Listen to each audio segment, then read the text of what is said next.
শুভ দুপুর বন্ধুরা। দেখো আমি আজকে আবার একটা নতুন রান্না নিয়ে তোমাদের সঙ্গে চলে এসেছি। তো রান্নাটা হচ্ছে বোয়াল মাছের কালিয়া।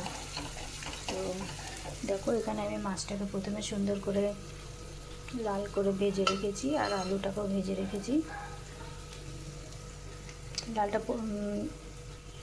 মাছটা প্রথমে সুন্দর করে ধুয়েছি লবণ মাখিয়ে, তারপর হলুদ লবণ মেখে 15 মিনিট রেখে দিয়েছি, তারপর ভেজেছি। ভাজার পর ওখানে মাছটা রেখেছি। এখানে নিয়েছি মশলা, জিরে, ধনে, কাঁচা লঙ্কা আর কাশ্মীরি লঙ্কার গুঁড়ো নিয়েছি লাল হওয়ার জন্য। তো কালারটা সুন্দর না হলে তো ভালো হবে না, তার জন্য কাশ্মীরি লঙ্কার গুঁড়োটা অ্যাড করতে হয়েছে। আর নিয়েছি হলুদ আর লবণ পরিমাণ মতো। আর এখানে আমি গরম জল করে রেখেছি মগের মধ্যে। তো এটা আমি এই মশলাটা দিয়ে কষিয়ে নিয়ে তারপর আমি এই জলটা দেব।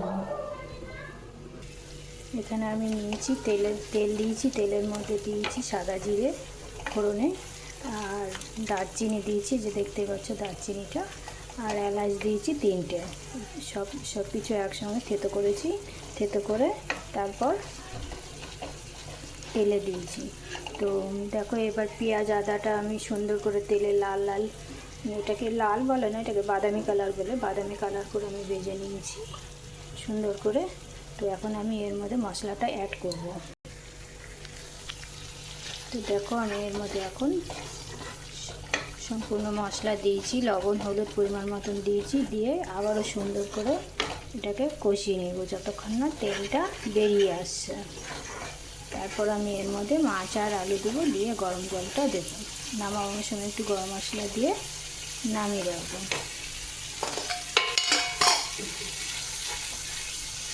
তো বন্ধুরা এভাবে তোমরা যদি রান্না করো বাড়িতে, রেস্টুরেন্টের মতন লাগবে খেতে, প্লাস তোমার এত স্বাদ ও এত টেস্ট লাগবে যে তোমরা একদিন রান্না করে খেলে যখনই মাছ আনবে তখনই বলবে এই রেসিপিটাই রান্না করে খাবে।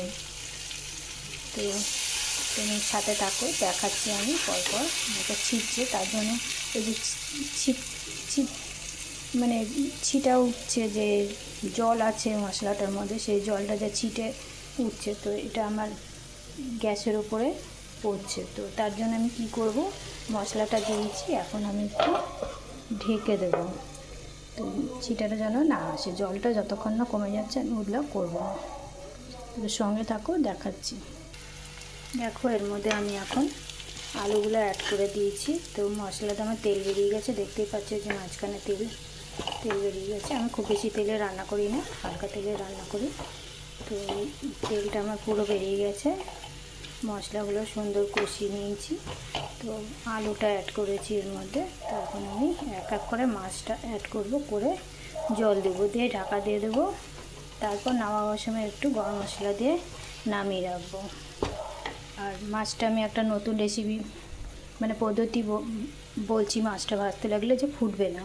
মাছটাকে ভালো করে লবণ হলুদ মাখিয়ে নিয়ে তারপর মাছটাকে শুকনো করে রেখে দেবে, ঝুড়িতে পারলে ঝুড়িতে কাট করে রেখে দেবে, জলটা পুরো মাছের গা থেকে পড়ে যাবে।